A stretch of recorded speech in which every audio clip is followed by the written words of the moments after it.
Hey guys, I want to thank you for joining me. In today's video we have a fun little caddis pattern called the Longhorn Caddis Pupa.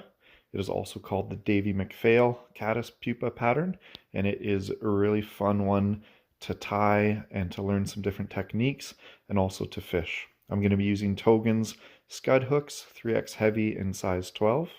For the body I'm using Wapsi Superfine dubbing in Pale Evening Dun. I'm going to be tying using UTC 70 in light olive. I like to add a little weight to this pattern with some 0.015 lead wire. And then for the main thorax, I'm using Togens Angora goat dubbing. This color is dark hare's ear. A little bit of stretch material that I've colored brown for the segmentation on the back of this fly. For the wings there, some strung guinea feathers. I'll show you how to trim those.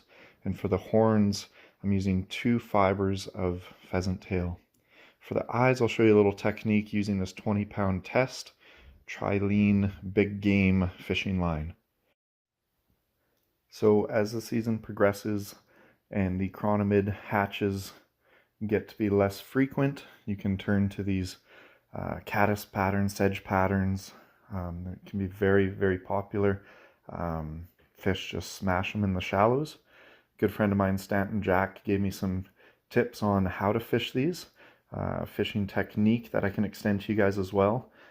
When you're fishing them, typically in the shallows, you'll cast your line out using intermediate sinking line and let it hang down, and then as you retrieve it, lift your rod tip about a foot to 2 feet, and it brings this caddis up in kind of an arc pattern, and then you'll do a slow strip retrieve in between those little lifts, and it seems to drive the fish crazy. I'm really looking forward to testing that technique.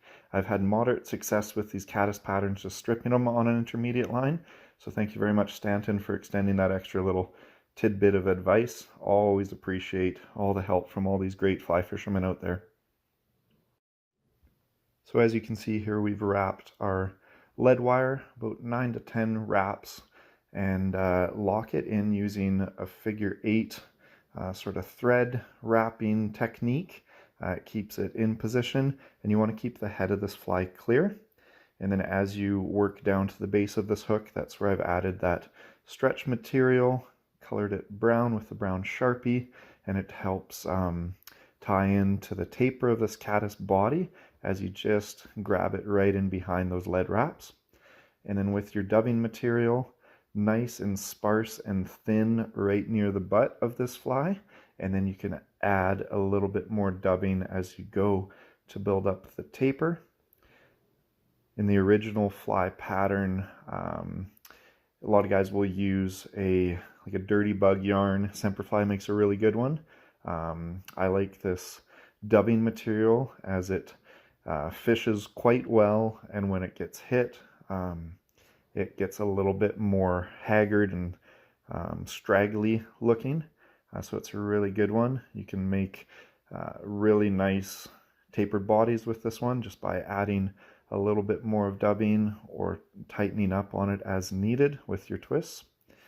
And then as we go up the body, make a few wraps of that dubbing and wrap that stretch material on top, and then a couple wraps underneath that stretch material, wrap it on top, and so on and so forth. You get a nice, cool insect segment looking body to this thing. And then near the top of this hook, you want to make sure that you get a little bit of a thicker body, nice taper, as those caddisfly can be a little bit chunkier compared to some of the other insects that you tie, damselflies and chironomids and the like. That's looking pretty good right there. One final wrap of that segmentation. And then next we're going to go ahead and strip down this guinea feather. You can use some pheasant rump feathers as well if you have them. And then I'll trim a little bit of that stem near the forefront. And you can keep about maybe 8 to 10 fibers, strip the rest away. It gives you a nice little V that you can then easily wrap around the hook, spreading both sides of it down, down the body, kind of near the underneath section of this fly, and then you can pull it to length as needed and lock your thread in nice and tight so that doesn't go anywhere. I like to give an extra lock in front, lift that stem up, and then you can trim away the excess feather stem there. And then for the horn section of this fly, I like using just 2 fibers of a good pheasant tail, nice and long and pretty thick, and then you can tie those in. Some loose wraps to begin with till you're happy with them. Spread them to the side of each, one on each side of the bug, and then you can lock them in a little bit more. We'll go ahead and give these a curl near the end. As mentioned before, here we've got this 20-pound test. We're going to use this to make some cool little eyes. Strip off a few centimeters and lock that into your pliers, your hackle pliers, whatever you have. And then you're going to burn the ends of these, and it forms a very cool little eyeball. It stops at the bead head, and just give it a minute to cool. Gives it a nice sort of green amber finish, which ties it into these caddis patterns really nicely. Super inexpensive way to get some mono eyes. You can make them yourselves. I've got that big spool of 20-pound that's going to last me a lifetime.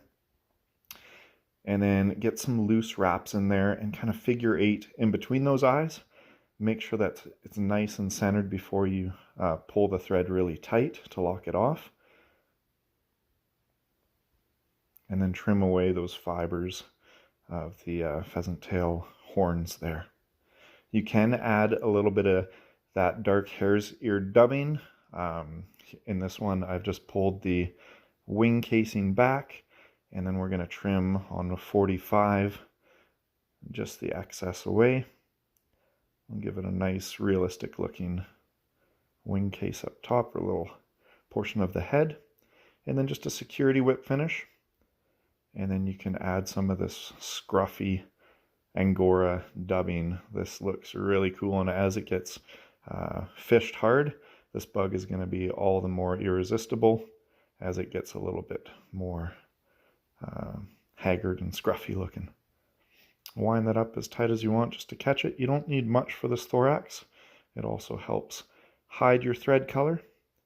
To finish the fly as well, you can color your thread brown so it ties in, but this dubbing hides the thread really well. You can also add a little drop of varnish or crazy glue just to make it a durable whip finish. And then I like to use the ends of my scissors just to form these horns. You want a nice curved angle on them. That's what all the naturals have. You can do that till your heart's content. That looks pretty good right there. I want to thank you guys so much for watching. This is the Longhorn Caddis Pupa, made popular by Davey McPhail.